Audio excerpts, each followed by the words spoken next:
Number one అంటారు. అసలైన #1 Guru Kashi university. నమస్తే, వెల్కమ్ టు ఐ డ్రీమ్. ఈరోజు ట్రంప్ అండ్ పుతిన్ ఇద్దరు భేటీ అయినరు. చాలా విషయాలు మాట్లాడినరు. ఎస్పెషల్లీ రష్యా ఏదైతే యుద్ధం చేస్తుందో ఉక్రెయిన్తోని, దానికి సంబంధించి ఎక్కువగా మాట్లాడుకున్నట్టు ప్రస్తుతం అయితే మనకున్నటువంటి సమాచారం. ఒకసారి మాట్లాడదాం. బికాస్ నేషనల్ ఇష్యూస్ అన్నీ కూడా కరెక్ట్గా అనలైజ్ చేసి ఎవరైనా చెప్పగలుగుతారా అంటే ఫస్ట్ గుర్తొచ్చేది మనకు కాంగ్రెస్ వైస్ ప్రెసిడెంట్ అలాగే ఎక్స్ మినిస్టర్ పుష్పలీల గారు. మేడం మనతో పాటు ఉన్నారు. ఒక్కసారి మాట్లాడే ప్రయత్నం చేద్దాం. మేడం నమస్తే. నమస్తే. ఎట్లున్నారు ma'am? Fine better. Yeah ma'am, మొత్తం ఇప్పుడు అందరు ప్రపంచ దేశాలందరూ కూడా ఎదురు చూస్తుంది ఏంటంటే ట్రంప్ అట్లాగే పుతిన్ భేటీ. దగ్గర గంటన్నర నుంచి 2 గంటల పాటు భేటీ జరిగింది. అది అమెరికాలోనే జరిగింది. ఏం డిస్కషన్ వచ్చి ఉంటుంది? ఏమన్నా పరిష్కారాలు వచ్చే అవకాశం ఉందా? లేదు. లేదా? లేదు. ఎందుకు లేదు అంటే, ట్రంప్ అనేవాడు ఎలాంటి అంటే రాజ్య ఆకాంక్ష అంటారు కదా, రాజ్యాల మీద పెద్దరికాన్ని చెలాయించాలన్న ఈగోయిస్ట్ మైండ్ ఆయనకి. అందరూ నేను చెప్పినట్టు వినాలి, నా కరెన్సీనే వాడాలి, అన్ని దేశాలు కూడా నా కంట్రోల్లో ఉండాలి. అసలు ఈ యుద్ధాన్ని వెనకాల జరిపించడానికి కారణం కూడా గతంలో కూడా మన బిన్ లాడెన్ విషయం చూసాము.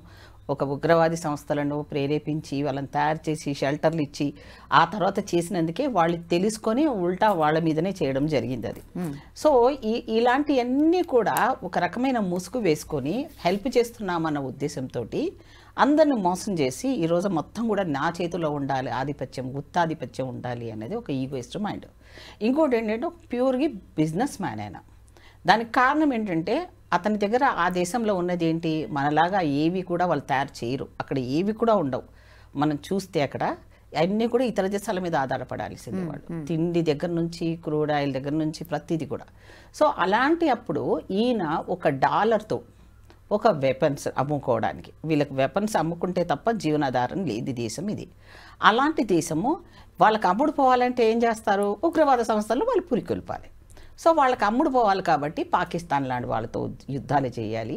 అయితే చైనాతో కొంచెం జాగ్రత్త వహిస్తున్నాడు. ఎందుకంటే చైనా ఇప్పుడు ఒక రకంగా మన టెక్నాలజీ పరంగా ఈరోజు అన్ని దేశాలను మించిపోయే స్టేజ్లో మనం ఉన్నాం.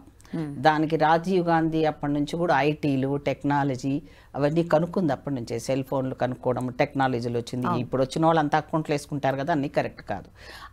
అలాంటి దేశాలతో ఈరోజు మనం మాట్లాడాలని ఏ లెవెల్లో కూడా మనం ఎవరికి తగ్గకుండా ఈరోజు స్టిల్ మనం అభివృద్ధి చెందుతున్న దేశమైన ఇండియా, చెందుతున్న దేశం అంటే ఎప్పటికీ చెందుతూనే ఉంటాం. ఎందుకంటే మనం ఏది కూడా ఫుల్ ఫ్లెడ్జ్లో దాని మీద కాన్సన్ట్రేట్ చేసే పొలిటికల్ వ్యవస్థ లేదు. డెమోక్రసీ అనేది పేరే కానీ దీన్ని ఎట్టుబడితే అటు వాళ్ళ ఒక దాంతో వాడుకునే పొలిటికల్ లీడర్స్, పార్టీస్ ఉన్నాయి. కాబట్టి ఈ దరిద్రాలు మన దేశానికి, దానికి కులాలు, మతాలు అన్ని దరిద్రాలు ఉన్నాయి. సో ఇప్పుడు ఏంటంటే రష్యా లాంటి దేశాన్ని పుతిన్లో పిలిపించుకొని ఆ రోజు కూడా ఇజ్రాయిల్ యొక్క ప్రధానమంత్రి ఆ పిల్లోని వాడిని పిలిపించినప్పుడు, ప్రెసిడెంట్ సైన్యాధ్యక్షుల హోదాలో వచ్చినప్పుడు మాట్లాడినప్పుడు వాడిని డ్రెస్ గురించి కూడా కామెంట్ చేశాడు ట్రంప్. ఇదేం డ్రెస్ నువ్వు, ఇదేనా నువ్వు అని వాళ్ళని అంత హీనంగా మాట్లాడినప్పుడు ఆ పిల్లోడు ఏం తగ్గలేదు. వాడు చిన్న దేశం అయినా సరే కానీ టకాఫస్ సమాధానం చెప్పాడు. అది మా పర్సనల్, అది నీ డ్రెస్ కోడ్ ఉంటే నీ దేశంలో పెట్టుకో, అది నాకు అవసరం లేదు, నేను ఇలాగే మాట్లాడతాను అని చెప్పి వాడు రూడ్గా వాడి దగ్గర ఆన్సర్ ఇవ్వడం జరిగింది ట్రంప్కి. సో అట్లా ఇప్పుడు ఈ యుద్ధాలు ఎందుకోసం జరుగుతున్నాయి, ఒక దేశం లోపల ఏవైతే చాలా వరకు ముడి సరుకులు కానీ ఆ దేశంలో ఉన్న సంపద మీద కంట్రోల్ చేసుకోవాలని ఒక దేశం ఇంకో దేశాన్ని ఆ ప్రాంతాలను కబ్జా చేసుకోవాలన్న కోసమే జరుగుతున్న యుద్ధం ఇది. రష్యా అనేది మేబీ ఇజ్రాయెల్తో దీంతో చూసిన యుద్ధాలకు ఇంత కొనసాగించడం చరిత్రలో ఎప్పుడు జరగలేదు. మనకు చూడలేదు. ఇన్ని దాదాపు 1.5 year పైన అయిపోయింది, 2 years దగ్గరకు వస్తుంది. సో అక్కడ ఇది వరకు యుద్ధం చేస్తే ఎవరమన్నా ఒకరు ఐక్యరాజ్య సమితితో ఇన్వాల్వ్ అయ్యేది, కంట్రోల్ చేసేది, ఇలా చేయడం తప్పు అని. ఇప్పుడు ఎవరి కంట్రోల్లో ఎవరు లేకుండా పోయారు. ఇప్పుడు ప్రపంచంలో కూడా ఏదైనా ఇలాంటి విపత్తులు వచ్చినప్పుడు వరల్డ్ బ్యాంక్ నుంచి వాళ్ళకి ఆహార సదుపాయాలు కల్పించడం కానివ్వండి, వాళ్ళకి ఫుడ్ ఇప్పించడం కానివ్వండి, ఇవన్నీ అన్ని దేశాలు ఒకరికొకరు దేశాలు హెల్ప్ చేసుకుంటాయి. సో ఇలాంటిది కూడా వాళ్ళకి చెందనివ్వకుండా వీళ్ళకి ఒక పక్కన వన్ సైడ్గా సపోర్ట్ చేస్తున్నాడు ట్రంప్. అందుకని రష్యా కూడా ఒక రకంగా ఒకప్పుడు వాళ్ళతో సమానంగా హోదాలో ఉన్న రష్యాని తర్వాత అది విడిపోయిన తర్వాత దాని వీక్నెస్ని ఓన్ చేసుకొని పుతిన్ని కూడా ఈరోజు నా కంట్రోల్లో తెచ్చుకుందాము, నేనేం చెప్తే అది వింటాడేమో అనుకొని భ్రమలో మాట్లాడాడు. కానీ పుతిన్ అంత తొందరగా తగ్గే వ్యక్తి కూడా కాదు. అయితే వాళ్ళు అక్కడ వీళ్ళు తగ్గటం లేదు, ఇక్కడ ఈయన తగ్గట్లేదు. ఏ ప్రాంతాలు అయితే వీళ్ళు రష్యా వాళ్ళ తీసుకొని ఇజ్రాయెల్ని కంట్రోల్ చేసుకుందాం కొన్ని ప్రాంతాలను ఉన్న ప్రాంతాలని అవన్నీ కూడా వీళ్ళు హ్యాండ్ ఓవర్లు చేసేసుకుందామని వీళ్ళు ఉన్నారు. మా ప్రాణాలు పోయినా పర్వాలేదు కానీ మేము ఆ ప్రాంతాలను హ్యాండ్ ఓవర్ చేయమంటున్నారు వాళ్ళు. సో ఇది చేయాలి అంటే అన్ని దేశాలు, అలీన దేశాలు అన్నింటినీ కూడా కంట్రోల్ ఉన్న ఏవైతే వీటో పవర్ ఉన్న దేశాలు, అలీన దేశాలు ఇవన్నీ కూడా కూర్చొని ఇది ఎక్కడైనా కూడా దీని ఇంపాక్ట్ అన్ని దేశాలు పడుతుంది. ఎందుకంటే గ్లోబలైజేషన్ అయిపోయింది. ఒకరి వరకు ఒకరికి మ్యూచువల్ అండర్స్టాండింగ్లో మనం అందరం ఒకరి దాని మీద ఒక టెక్నాలజీ పరంగా ఆధారపడుతున్నాం అన్నిటి. సో ఇది చాలా ప్రపంచానికి మంచిది కాదు అనే లెవెల్లో అణు యుద్ధాలు రాకుండా చూసుకోవాలి మనము అనేసి. అంటే పాకిస్తాన్ వాడు మనం ఏం చెప్తున్నాడు, మొన్న సింధు వాటర్ గురించి మీరు వాటర్ ఇవ్వకపోతే మీ బాంబు వేసేసి మిమ్మల్ని పేల్చేస్తాము అంటున్నాడు. ఎందుకన్నాడు? అసలు వాడు స్వయంగా శక్తి లేదు వాడికి. ఎక్కడికి పెట్టి పిలిపించుకున్నాడు ట్రంప్ వాడిని? అమెరికాకు పిలిపించుకొని వాడితో అక్కడ మాట్లాడిచ్చాడు మరి మన ఇండియా. ట్రంప్ కూడా చెప్పాడు కదా మ్యామ్, నేనే ఆపాను. అదే కదా సీజ్ ఫైర్ మోదీ ఆపాడా ట్రంప్ ఆపాడా? అసలు మోదీకి మన దేశం యొక్క సార్వభౌమ అధికారంలో చొరబడి మాట్లాడే అధికారం వాడికి ఎక్కడికి? మనకు ఒప్పందాలు రాసుకున్నాము, ఏ దేశము ఇంకో దేశం ఆంతరంగిక విషయాల్లో కానీ యుద్ధ విషయాల్లో కానీ వెళ్ళకూడదు. ఇవి ఒక రూల్స్ ఉన్నాయి, ఫ్రేమ్ చేసుకుని ఉన్నాం. కానీ వీడు అన్నిట్లో ఏలబడతానంటున్నాడు. వీడెవడండి మనకు చెప్పడానికి? ఇప్పుడు మనం ఏం చేసాము, మనం కూడా చైనాతో మనకు ఎందుకు గొడవ? మనకి చైనాను మనం ఓన్ చేసుకోవాలి. వీడికి చైనా నచ్చదు, పాకిస్తాన్ నచ్చదు. అయితే అలాంటప్పుడు వాడు ఏం చేస్తున్నాడు తెలివిగా పాకిస్తాన్కి ఫ్రెండ్లీగా యాక్ట్ చేస్తున్నాడు. ఇప్పుడు చేసి నేనున్నాను, మీకు ఎన్ని వెపన్స్ కావాలంటే అన్ని ఇస్తానంటే మొన్న ఒక 5-6 వెపన్స్ ఇచ్చేశాడు. ఇచ్చితో హెల్ప్ చేస్తున్నామని చెప్పాడు. కానీ మన ముగ్గురు అమ్మాయిలు వెళ్ళి వీరవనితలు వెళ్ళేశారు. వాడు ఉన్న ఏదైతే ఆ భాండాగారం ఏదైతే ఉంటుందో అణు దాచుకునేవి స్థావరం అయితే ఉంటుందో దాన్ని నోటీస్ చేసి వేసేసాం మనం. దానికి నిజంగా మనం హ్యాట్సాప్ చెప్పాల్సింది మన దేశంలో ఉన్న అబ్దుల్ కలాం గారమ్మ. ఆ మహనీయుడు లేకపోయినంటే ఇలాంటి అన్ని టెక్నాలజీ కానీ ఒక ఓజైన్ పొర లాంటి లేయర్ని కూడా ఆయన ఎన్ని వెపన్స్ వచ్చినా కూడా మన దేశానికి ఏం కాకుండా ఉండే టెక్నాలజీ మనకు ఆయన అందించాడు. ఈరోజు మనం వాళ్ళకి తయారు చేసి ఇవ్వాల్సిందే తప్ప ఎవడు ఓన్గా తయారు చేసుకునే టెక్నాలజీస్ లేవు. అలాంటిది వీడు నేను ఇస్తానన్నాడు. అందులో 5 ఇచ్చాడు, 5 స్మాష్ చేశాడని చెప్పేసి ఆర్మీ ఆఫీసులతో మన మోదీ చెప్పించాడు.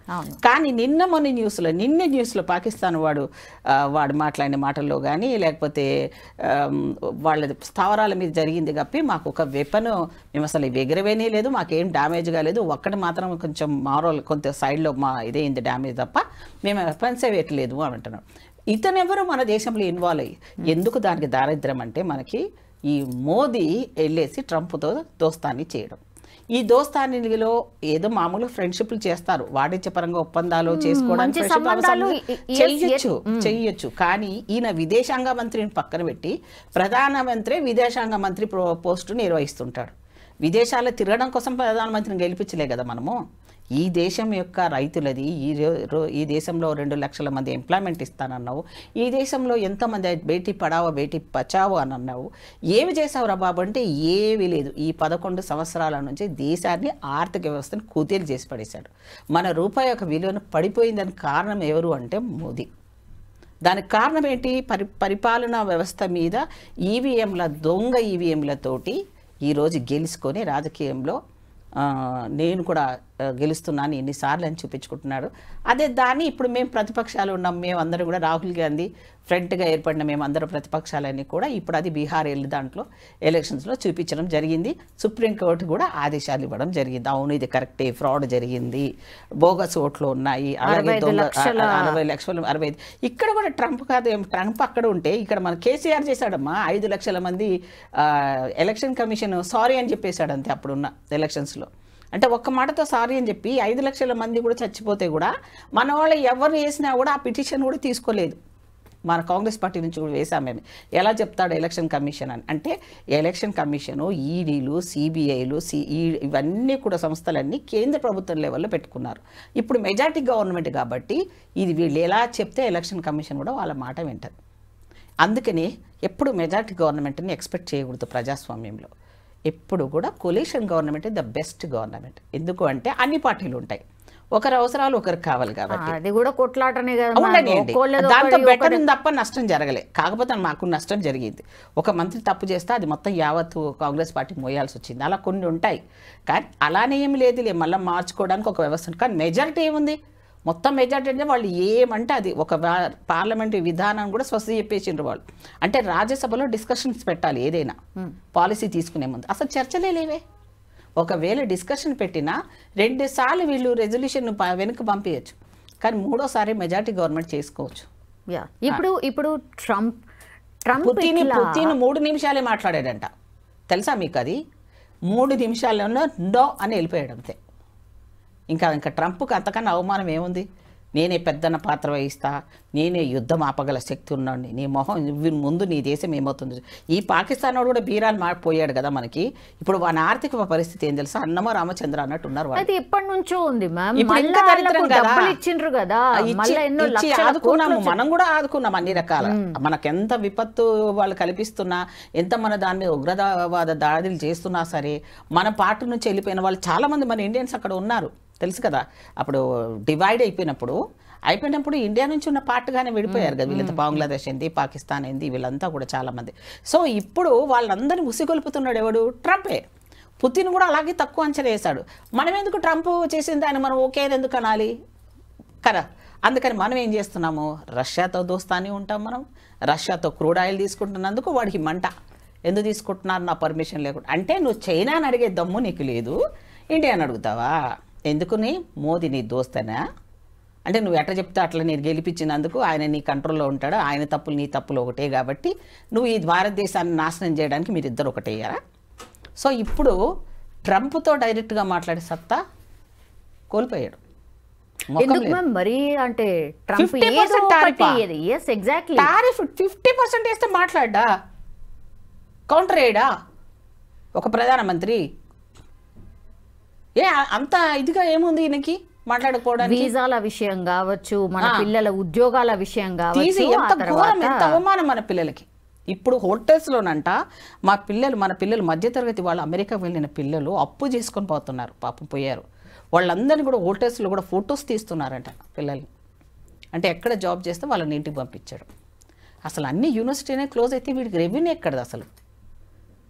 ఇంకొకటి పెద్ద ప్రపంచంలో వాడి డిమాండ్ ఏంటి తెలుసా? $1కి అగెనిస్ట్గా ఏ కాయిన్స్ రాకూడదు మార్కెట్లో.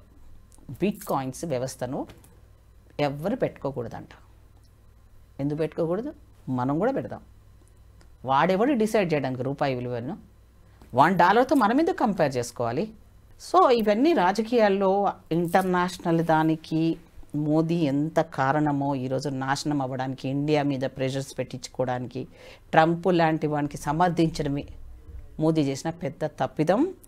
మోదీ యొక్క ఫెయిల్యూర్, ఇంటెలిజెన్స్ ఫెయిల్యూర్ వల్లనే ఈ దేశ పహల్గామ్ లాంటి సంఘటనలు జరగడం, మళ్ళీ దానికి సింధూర్ అనేది జరగకపోయినా జరిగింది నేనే చేసిన అని అకౌంట్ ఇచ్చుకోవడం, ఇవన్నీ కూడా ఫ్రాడ్ పాలిటిక్స్ గేమ్ ఆడుతున్నాడు ఆయన. ఇప్పటికి కూడా ఆ రోజు ఎర్రకోట మీద ప్రధానమంత్రి స్పీచ్ని వింటే బేటీ పడావో అన్నాడు. ఎక్కడ పడావో? అదే ఢిల్లీలోని నిర్భయ కేసు లాంటి కేసులు జరిగినా మాట్లాడలేదు. ఎవరైతే స్పోర్ట్స్ అమ్మాయిల మీద అంత రకంగా చైర్మన్ వాళ్ళు చేసినా కూడా వాళ్ళ పార్టీ చైర్మన్ల మీద యాక్షన్ తీసుకోలేదు. ఏ దానికి స్పందన లేదు, మాట్లాడాడు. అంతెందుకు మణిపూర్ సంఘటన, ఈరోజు బంగ్లాదేశ్ లాంటి దేశానికి సపోర్ట్ చేసినావే మోదీ, మరి ఇప్పుడు రేపొద్దున నీ పరిస్థితి కూడా అదే వస్తుందేమో. ప్రజాస్వామ్యం అంతా తక్కువ అంచనా వేయద్దమ్మా. ప్రజలకు కోపం వస్తే తట్టుకునే శక్తి ఏ పెద్ద దేశాధ్యక్షులకైనా కానీ తప్పదు, పారిపోవాల్సిందే.